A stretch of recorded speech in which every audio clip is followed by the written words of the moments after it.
Bonsoir tout le monde. Dans cette petite vidéo aujourd'hui, je voudrais vous présenter ma série préférée de bouquins qui est Les Chroniques du bout du monde, donc The Edge Chronicles dans sa version originale. En fait, je vous présente ça parce que c'est un tag de Hippolectrice qui a créé le tag Lance ta chaîne ou Relance ta chaîne. Elle est super géniale, je vais mettre son lien en barre d'infos là en bas. Mais elle est super sympa, elle a une voix magnifique, moi j'adore l'écouter pendant des heures et en fait elle m'a tout simplement proposé de faire le défi, de faire le tag. Donc le premier c'était une vidéo d'introduction, donc ça j'ai fait avec le newbie tag. Et en fait la deuxième vidéo c'était présenter ma série préférée quoi. Donc sans plus attendre, commençons. Les Chroniques du bout du monde, c'est une série de romans avec 3 trilogies, des petits bouquins en plus explicatifs sur l'histoire de la falaise. Une duologie pour les bouquins français, c'était un bouquin simple dans la version originale en fait anglaise et donc américaine.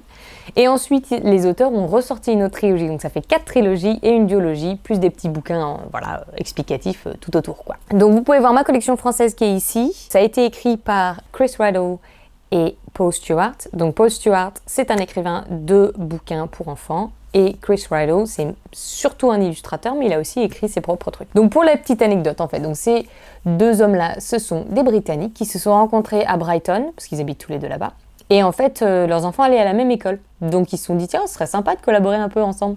Donc ça, c'était en 1993. En 1994, ils écrivent leur premier bouquin ensemble, qui était The Rabbit and the Hedgehog, le lapin et le hérisson. Et en fait, ça marche hyper bien, ils sont hyper contents, ils collabent bien. Et au final, Chris fait le premier sketch de la falaise et dit à Paul, fais-moi donc un premier chapitre là-dessus, pourquoi pas écrire une histoire dessus.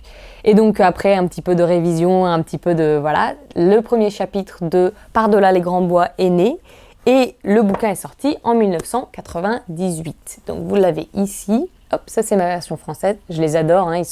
Ils sont magnifiques, ils sont tous de la même taille. Ça rend mon cœur de rat de bibliothèque quelque part plein et heureux. Mais voilà, donc ça c'est le premier bouquin. J'en suis très heureuse et ça je l'ai lu quand j'avais 9 ans. J'ai continué à lire. Donc ça c'est la saga de Speak, en anglais Twig. Oui je sais, les traducteurs ont décidé de changer beaucoup de noms, ce qui est souvent le cas, hein. On a vu ça avec la saga d'Harry Potter avec Poudlard et Hogwarts, ou Severus Rogue et Severus Snape, mais c'est un autre débat. Donc on a la trilogie de Speak, la trilogie de Quint, son père, la trilogie de Rémise, ou Rook, et ensuite nous on a la duologie de Nathan, et eux c'est Nate, et ensuite il y en a un autre qui s'appelle Cade, et ça n'a pas été traduit en France, donc finalement c'est un petit peu du nouveau pour moi aussi quoi. Donc du coup voilà, donc ça c'est pour un petit peu l'introduction. Maintenant c'est un bouquin qui parle d'aventure, c'est un peu steampunk, c'est de la haute fantasy, donc ça se passe dans un endroit qui est complètement différent de la Terre.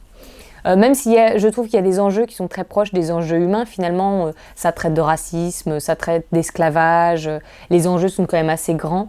Et c'est pour ça que ça a été classé comme un livre jeunesse, donc middle grade à peu près. Et moi, je pense que c'est plutôt jeune adulte. Clairement, il y a beaucoup d'éléments qui font que si Harry Potter a été mis dans la section jeune adulte, je pense que ça pourrait l'être aussi. Cette série, ça traite tout simplement, aventure, donc recherche de soi, ne pas rester sur les chemins tracés, faire sa propre aventure, sa propre place dans le monde. C'est une série de bouquins en fait qui est géniale parce qu'elle est étendue et qu'elle touche un public qui peut être très large. Parce que c'est quelque chose, c'est grandir en fait. Maintenant pour l'histoire. Alors on a tous ces personnages-là qui se suivent dans un ordre chronologique et un ordre, j'ai envie de dire, généalogique en fait, puisque Quint est le père de Speak et Rémise et le petit-fils de Speak. Voilà, donc ça c'est notre progression normale. Et ensuite on va avoir Nathan qui est relié aussi à ces 3 personnages-là, mais un petit peu plus loin dans l'arbre généalogique. Donc ils sont tous comme ça. Et ils évoluent à travers les âges de la navigation, ou de l'âge de l'aviation. Et en fait il y en a 3. Nos 2 premiers personnages sont dans le premier âge de navigation. Notre Rémise est dans le second âge, et la transition entre Rémise et Nathan, c'est le 2e au 3e. Alors ces 3 âges de navigation aérienne sont liés aux techniques de vol et à comment est-ce que les navires peuvent voler dans le ciel. Donc ça, on va le découvrir grâce à la carte. Donc je vais vous mettre la petite carte sur l'écran. Donc voilà, ça c'est une carte qui est complètement originale par rapport au travail de Chris Riddle. C'est lui qui a tout fait, très clairement. Et du coup, on peut découvrir donc les différentes parties. On va commencer avec la principale, donc Undertown. C'est une ville qui est très industrielle. De toute manière, ça s'inspire énormément de la la révolution industrielle. On a beaucoup d'influences, notamment l'influence steampunk vient d'ici. Et donc on peut voir que c'est une ville qui est très amassée, il y a énormément de pollution, on voit bien les cheminées qui fument et puis les égouts qui se vident dans le néant. Donc il y a énormément d'industries qui se passent par là, reliées à Infraville, donc ils appellent ça Undertown, mais dans la version française c'est Infraville. C'est Sanctafrax. Sanctafrax, c'est un rocher flottant sur lequel ils ont construit une immense université. Et les universitaires donc sont un petit peu plus dignitaires. C'est des gens qui vont être un peu plus élevés, on va dire, entre guillemets, dans la société, qui étudient le temps et la météo en fait, parce que ça c'est toujours très relié, les bateaux peuvent voler avec un temps spécifique, etc. Donc tout ça c'est un peu relié. Mais comment est-ce que ce rocher flotte, me direz-vous? Eh bien tout ça, ça vient du jardin de pierre qu'on retrouve ici. En fait, dans cet univers-là, les rochers du jardin de pierre grandissent et grossissent avec la chaleur et en fait deviennent de plus en plus légers et vont venir flotter dans le ciel jusqu'à se perdre dans les nuages, quoi.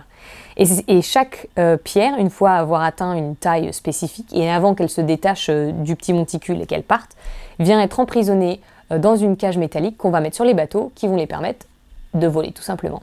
Sanctafrax, c'est juste un rocher qui était beaucoup plus gros, qu'ils ont réussi à amarrer et ils ont fait une ville dessus. Ensuite, on continue, on a le Bourbier, donc de Maya, qui est une espèce de désert un peu boueux, où il n'y a pas grand-chose qui se passe, en tout cas dans le premier âge de la navigation. Ensuite, la forêt du clair-obscur, The Twilight Woods, où une substance un petit peu magique flotte dans l'air et fait que les gens perdent un peu la mémoire là-dedans, perdent un peu dans cette forêt et oublient complètement qui ils sont et vont errer pour toujours dans la forêt. En fait, la substance vont les garder physiquement vivants, mais leur chair va s'en aller, ils vont être plus que des cadavres en fait. Ensuite, on a la lande, The Edgelands, où il n'y a pas grand-chose qui se passe, clairement, c'est un petit peu comme genre la lune, avec les rochers et les cratères.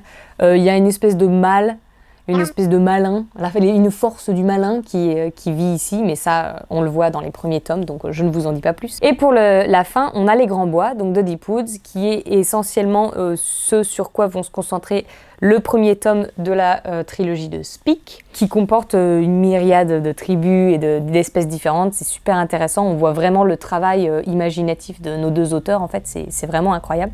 Et donc ça, c'est à peu près notre carte. Ce que j'ai trouvé toujours très intéressant avec les chroniques du bout du monde, c'est que les personnages vont évoluer à travers la falaise, mais sont toujours dictés par comment cette carte-là, donc ce monde se comporte. En fait, la falaise va changer à travers les âges de la navigation, que ce soit parce qu'on fait des découvertes, que ce soit parce qu'une maladie ronge les pierres et qui cloue les navires au sol. Voilà, la carte évolue et donc les personnages évoluent avec elle. Et ça, je trouve ça assez intéressant et j'ai jamais vraiment vu ça souvent. Les personnages évoluent dans leur monde, évoluent sur leur carte, mais vont pas influencer nécessairement la manière dont elle est faite en fait finalement. Quand vous prenez, je sais pas moi, Mistborn, bon vous avez la dominance centrale et elle va rester comme ça. Les gens vont bouger, les royaumes vont s'étendre et se rétrécir, voilà, comme Game of Thrones, pareil. Mais la carte en elle-même ne va pas nécessairement changer en fait. Et ça, je trouve que c'est assez intéressant comme parti pris. Et c'est assez différent, ouais. Maintenant, donc voilà, ça c'est un peu ma série préférée. Évidemment, il y a beaucoup plus à dire là-dessus. Il y a énormément de tribus. Les âges de la navigation vont être à leur apogée, puis s'éteindre et vont se succéder avec plein d'histoires. Enfin, tout est un petit peu entrelacé, mais je vais pas faire de spoil tout de suite, donc voilà. Et en fait, me faire cette petite présentation de cette série avec vous, ça me donne envie de la relire en fait, de me faire une relecture des trilogies, des bouquins en plus, de la duologie et de la trilogie que j'ai pas eu le temps de lire en fait, qui a jamais été traduit. Et maintenant que j'ai la possibilité de lire en anglais, je me dis que ce serait peut-être une bonne idée. Donc on va commencer par le commencement. Je sais pas trop si ça va être en anglais ou en français, mais ça me plairait énormément de lire les trilogies et de faire mes petits rapports par trilogie un petit peu, de revoir cette série-là avec mes yeux d'adulte, avec un petit peu ce que j'ai appris jusqu'à maintenant en fait, et de voir si ça peut vous plaire aussi quoi. Donc voilà, c'était assez succinct. Je referai certainement d'autres vidéos là-dessus pour un petit peu expliquer le monde et puis pour essayer d'étendre voilà ma culture par rapport à ça. Donc un grand merci à Hippolectrice, encore une fois sa chaîne en barre d'infos. Elle est nickel, elle lit pas mal de classiques aussi. En fait elle lit un petit peu de tout, elle fait un peu de classiques. Elle fait un peu de fantasy, elle lit pas mal de BD, enfin elle est super quoi. Donc allez jeter un petit coup d'œil, ça vaut vraiment la peine. Merci à toi pour le tag d'ailleurs.